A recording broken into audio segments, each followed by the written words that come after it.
Primeiramente, aí para a gente é uma honra estar participando aqui do Fórum GD, né? Em nome da Trael, a gente quer agradecer aí aos organizadores, a vocês participantes. A Trael é uma indústria 100% mato-grossense, né? Referência aí no mercado nacional de equipamentos elétricos, de transformadores. Então, para a gente é uma satisfação imensa poder estar participando desse evento.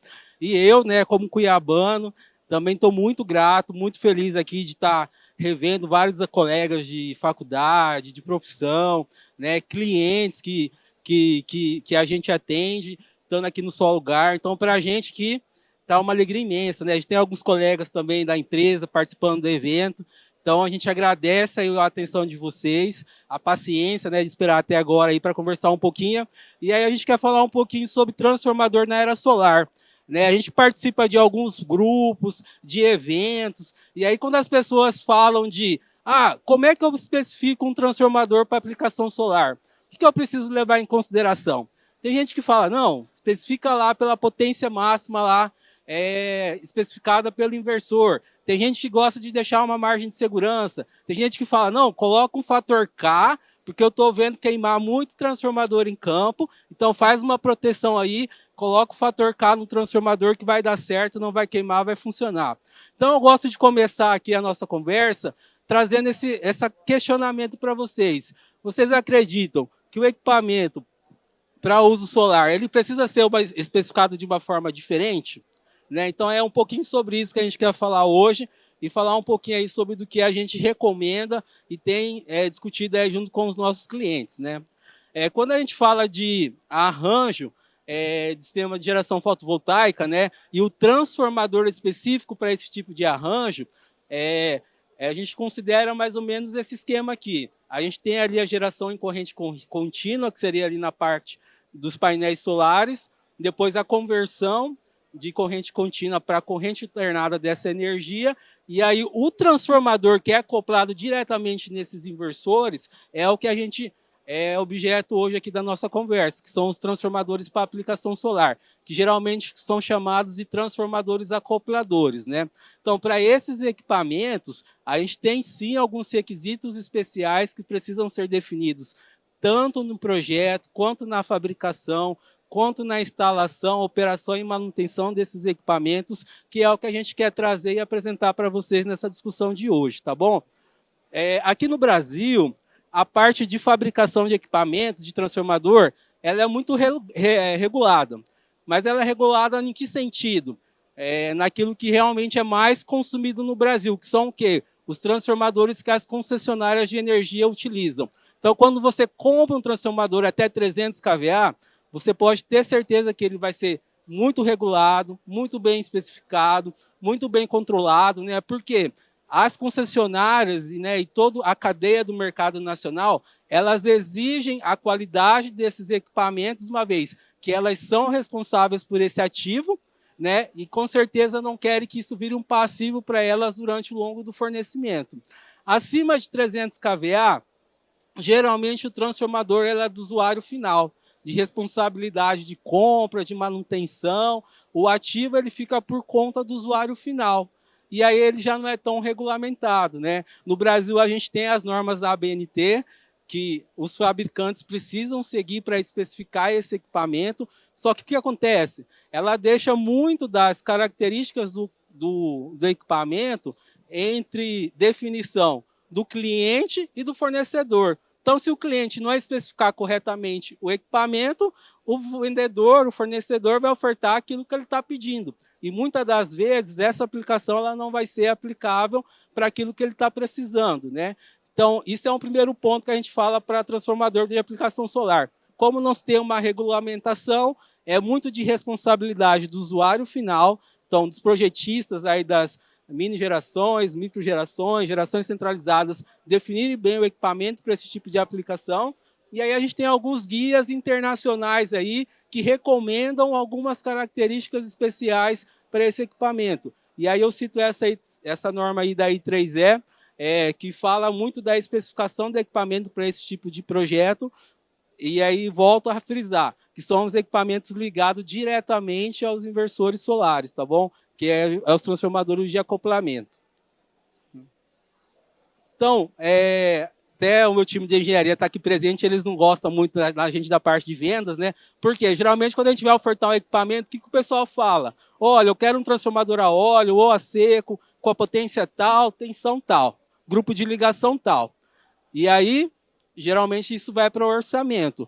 Só que a aplicação solar é uma aplicação especial, né? E para a gente especificar e orçar um equipamento desse, a gente precisa de muito mais requisitos do que apenas esses três, né? A gente vai dar uma conversada agora sobre esses pontos, né? Que seria a parte de potência, tensão, ciclo de carga, ciclos de operação de energização, desenergização se aplicável, local de instalação, correntes harmônicos, blindagem eletrostática, parte de perdas. Então, são vários requisitos que a gente precisa levar em consideração quando a gente vai especificar um equipamento desse, para que a gente garanta que o equipamento atenda a necessidade do usuário final e que na hora que você energizar o equipamento ele não venha falhar. A gente já recebeu diversas ligações de vários clientes falando, poxa, comprei um transformador X, a gente energizou a usina em vazio, queimou com 2 horas, 3 horas, 4 horas de funcionamento. O que eu fiz de errado? A potência estava certa, o transformador estava vazio, como assim ele queimou?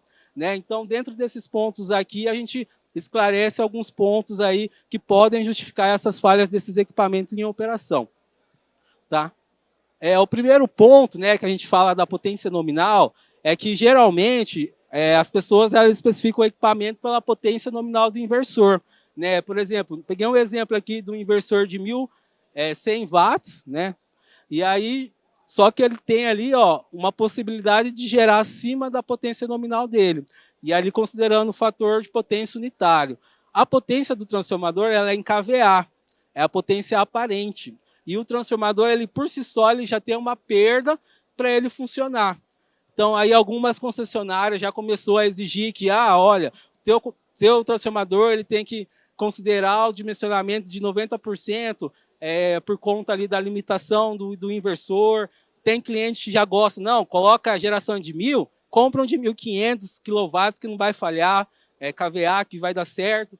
Então, a gente entende que nem sobredimensionar e subdimensionar é bom para o equipamento. Por quê? Quando você sobredimensiona, o equipamento vai ficar vazio ao longo da vida útil dela durante muito tempo, né? A gente fala aí, metade do ciclo de carga dela vai estar vazio, e isso para a rede, para a operação é muito ruim, até para o próprio equipamento. Então, você sobredimensionar o equipamento não vai resolver o seu problema. E subdimensionar, pior ainda. Por quê? Às vezes o teu inversor vai estar lá programado para gerar acima da capacidade nominal dele, você vai levar o equipamento à queima por conta de sobrecarga. Então, dimensionar a potência do equipamento é super importante aí para que, no final, isso leve em consideração. Então, lembre-se, né, geralmente ali os inversores têm uma possibilidade de dar uma sobrecarga até 10%. Então, se você projetou o teu projeto lá de 1.000 kVA, compre lá um de 1.100, né, padrão, o próximo 1.250 kVA, tente achar ali alguma potência padrão próxima da potência máxima que a tua geração pode gerar, né? Então, esse é o primeiro ponto. Segundo ponto, a parte da tensão nominal, né? Hoje, para a usina, a gente tem a possibilidade de ter inversores a 380, 440, 600 volts, 800 volts, né? Então, isso na baixa tensão, e na alta tensão é a rede que ela vai estar conectada, 15 kV, 24 kV, 36 kV. Né? Então, geralmente, as pessoas dimensionam o equipamento com a base na tensão nominal. Só que é importante a gente citar também a aplicação do equipamento, porque o transformador ele vai estar sujeito à distorção harmônica de tensão. Né? Geralmente, ali, o transformador, ou os inversores, eles limitam essa distorção harmônica ali até 3%.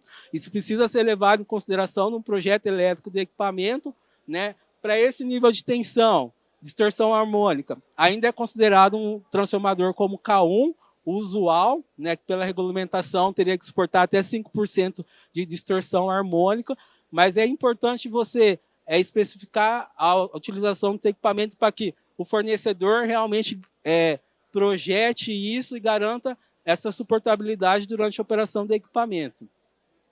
Terceiro ponto, ciclo de carga. Né? Aí está a curva clássica aí da geração solar de pico e mínima vazia ao final do dia. Um transformador convencional, geralmente ele é projetado para quê? Para funcionar 100% da carga dele nominal durante 24 horas por dia. O transformador para geração solar, ele tem, a gente fala dois extremos, né? A gente fala do extremo elétrico, né? De você levar ele ali ao máximo e ao mínimo todos os dias. Isso internamente gera esforços elétricos, né? E mecânicos por conta da corrente, né? Hora sobe, hora desce ali. Às vezes durante o dia mesmo, o inversor deixa de gerar ali por conta de proteção e aí praticamente vai a vazio, de repente já volta a plena carga. Esses oscilações durante o dia ela gera um esforço elétrico do equipamento que você precisa levar em consideração quando a gente faz a bobina do transformador, quando a gente faz as ligações internas dela, para que ela suporte esse tipo de operação. E mecanicamente, o tanque, né, quando o transformador é a óleo, ele também está sobre máxima pressão e mínima pressão 24 horas por dia. Então, essa variação mecânica de operação do equipamento, ela precisa ser levada em consideração também no projeto mecânico. O transformador convencional, geralmente, ele está o quê? 75%, 85% da carga nominal, desce para 30%, 40%, ele não chega vazio. Então, o esforço mecânico que esse equipamento leva durante o ciclo de vida útil dele é um. Para a aplicação solar, é diferente. Ele vai de máximo a mínimo todo dia. Mínimo, né, à noite, geralmente a temperatura é mais fria. Aí você tem lá a redução do volume de líquido isolante dentro do transformador. Isso puxa a pressão negativa mais interna dentro do tanque. E isso também precisa ser levado em consideração. Então, especificar o ciclo de carga ela é muito importante. E aqui a gente gosta de salientar também a segunda opção. Tem casos que o equipamento ele funciona só para geração. Se só no caso aí das mini usinas de geração solar. Mas tem casos que o transformador ele é alimentado pela parte de geração, mas ele alimenta uma carga também, né? Por causa de uma indústria, alguma coisa nesse sentido. Então, se o ciclo de carga no final do dia não chegar vazio, isso é importante também você especificar para o equipamento, para o fabricante. Ainda mais agora que a gente vai ter essa possibilidade de armazenar energia, à noite funcionar e a energia vir de um banco de bateria, que também é uma fonte de energia diferente, isso tudo precisa ser levado em consideração no projeto elétrico do equipamento, né? Então, o ciclo de carga é importantíssimo aí, você especificar durante a compra do teu equipamento.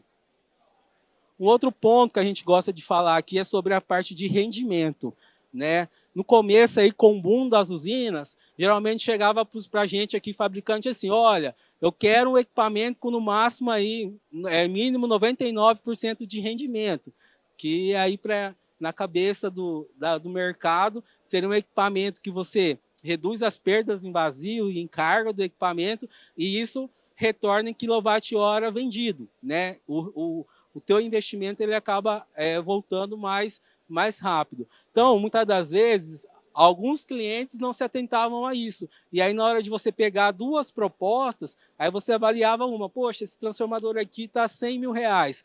Esse aqui 80 mil reais. Ah, eu vou no mais barato. Mas, muitas das vezes, a perda do mais barato era muito mais alta. E o transformador está lá, operando a vazio, operando em carga, tendo perdas, né, reais por quilowatt-horas durante todo dia útil lá, e você está deixando de capitalizar isso e ter um retorno financeiro. Então, nessa parte de perdas e rendimento, seria mais para a parte da equalização da proposta, né? Quando vocês receberem a proposta, receberem ali as possibilidades de utilização de equipamento, seja de transformadora seca ou óleo que tem rendimento diferente, contabilizar isso na parte de rendimento, né? Para retorno do investimento, para ver se vale a pena ou não comprar um equipamento mais eficiente, um equipamento menos eficiente, para o retorno aí do investimento do cliente, né? Um outro ponto, né, que no começo, né, pelo menos a gente da Atrael, a gente especificou uma linha específica para transformador solar. Né? Dentro dela, muitas das vezes, após o cliente informar que a aplicação era solar, a gente explicava esses ponto a ponto do que é a importância desse item estar especificado ou não no equipamento.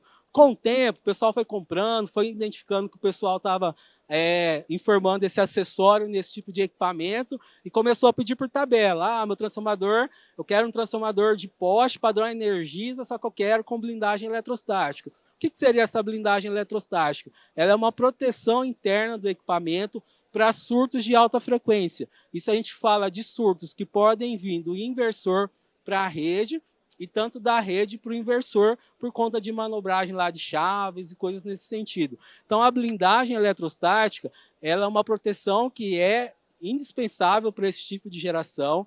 a gente manda em 100% dos nossos equipamentos, seja em transformador a óleo, em transformador a seco, e ele é basicamente isso, ele é um anel, uma espira aberta, né, que é aterrada no chassi do núcleo, que filtra, né, seria como se fosse aquela blindagem num cabo, né, que tem de alumínio ali mais ou menos para barrar interferências. No caso do transformador, é para filtrar esses surtos de alta frequência, que muitas das vezes um para-raio, um supressor de surto não atua, e aí você leva o equipamento à queima. Então a blindagem ela tem esse sentido, né, de não deixar que passe do enrolamento de alta para baixa e baixo para alta. Então ela fica ali entre a bobina de baixa e alta tensão, aterrada no chassi do núcleo para evitar esses tipos de interferência. Aqui é um dos pontos mais polêmicos que a gente conversa e debate muito com os projetistas, que é a questão do fator K. Porque no início, né, da utilização desses equipamentos para aplicação solar, o pessoal veio muito nisso. Não, transformador solar, K4. Põe K4 que não vai queimar, que é solução, o problema é harmônico. Mas como a gente viu lá anteriormente, os inversores eles são muito eficientes para filtro de harmônico. Geralmente eles contribuem com menos de 3% para a rede. O que a gente identificou depois ali com a abertura de alguns equipamentos, com a peritagem, que a gente também tem esse serviço dentro de fábrica, que a geração solar ela é uma geração que a gente considera de baixa indução, né? Então, diferentemente de uma usina hidráulica, né, onde você não precisa se preocupar com a indução do núcleo, na geração solar é uma geração de baixa indução, né? E isso faz com que o quê? Muitas das vezes, por ela ser uma baixa indução, o núcleo, quando você energiza o equipamento, ele satura, se ele não for dimensionado para esse tipo de geração de baixa tensão. Então, às vezes, o pessoal estava associando a queima do equipamento a vazio, né? Ah, tá vazio, como assim queimou? Ah, não, é por questão de harmônico, e na verdade não. Era por questão do núcleo saturar, uma vez que a geração é uma geração de baixa indução. E ele tinha comprado o equipamento para quê? Para uma aplicação convencional. Né? Então, essa questão do fator K, ele precisa ser levado em consideração? Precisa. Mas quando a gente tem esses pontos aqui. A carga especial, estou alimentando uma indústria, ou meu equipamento ele é só para uma geração? Fator de potência unitária. Então, essa parte minha de harmônico, ela tem pouca influência. A parte de instalação, né? A gente tem muita parte de cabo subterrâneo que faz essa conexão entre média tensão, transformador e inversor. Ela pode gerar um efeito de ressonância por conta das impedâncias, né? Geralmente o cabo subterrâneo tem uma capacitância, é uma impedância capacitiva e o transformador é mais reativo. E esse arranjo, sim, pode trazer um efeito de ressonância e levar o equipamento à falha por conta de harmônicos, né? Mas veja, o simples fato dele ser utilizado para uma aplicação solar não indica que esse equipamento precisa ser sobredimensionado para uma aplicação que requer a utilização de fator K. Né? Então, esse aqui é um dos pontos assim que a gente precisa discutir bastante, até quando a gente, muitas das vezes, recebe a cotação do cliente, ele fala assim, eu quero usar o exemplo de novo do 1000 kVA. Orça para mim um 1000 kVA K4 ou um 1250 K1. Né, nesse sentido de sobredimensionamento. E, mais uma vez, a gente gosta de frisar, o equipamento ele precisa ser especificado para a operação dele, nem mais nem menos. O excesso é ruim, o mínimo também é ruim. Então, essa parte aqui de harmônico, precisa levar em consideração isso. A carga é importante, a parte da ressonância é importante na instalação elétrica. Tem outro ponto que pode contribuir com o harmônico? Se sim, especifica para o fornecedor que ele vai garantir ali que o projeto vai atender a aplicação aí do equipamento, né? E dentre esses, né, a gente tem outros, né? Por exemplo, o transformador. Geralmente ele é acoplado no skid. E aí como é que geralmente é feita a compra? Geralmente o pessoal compra o transformador, leva para o integrador faz a fixação no skid, transporta para o local final. Será que esse transporte dele mudado, o centro de carga dele, os pontos de fixação, vai impactar no projeto mecânico do equipamento? Impacta, precisa ser também especificado. Olha, meu transformador vai direto para o local final. Ok. Não, meu transformador vai ser transportado com skid. Ponto de alerta, como é que está o skid? Como é que vai ser esse transporte? Como é que é o acesso? É bom, não é? Isso tudo a gente leva em consideração. Então, para finalizar, o transformador para aplicação solar, ele é um transformador especial, ele precisa ser considerado e especificado de uma forma especial. ele é um dos principais ativos de arranjo da UFV. O tempo de reposição dele não é rápido. Aí você imagina, falhou o equipamento numa energização, o tempo para você repor. A usina pronta sem poder gerar. Então a gente fala, né? O ideal é isso, a gente ter um relacionamento entre fornecedor e cliente e a quatro mãos construir aí a melhor especificação desse equipamento para que ele seja confiável, atenda ali para aquilo que ele foi projetado e não te dê dor de cabeça lá no campo, né? Então é isso, pessoal. Eu agradeço aí a atenção de vocês. Em nome da Trael, novamente, a gente agradece a oportunidade, a gente está com o stand. Quem estiver aqui durante a semana, quiser visitar o nosso parque industrial, sintam-se à vontade, né? A gente tem lá, está em plena expansão. Hoje a gente está com mais de 80 mil metros quadrados de área fabril, com transformadores desde de poste aéreo, né, até transformadores de 138 kV, de subestações. Então é isso, pessoal. A gente agradece, obrigado pela atenção e bom evento a todos aí.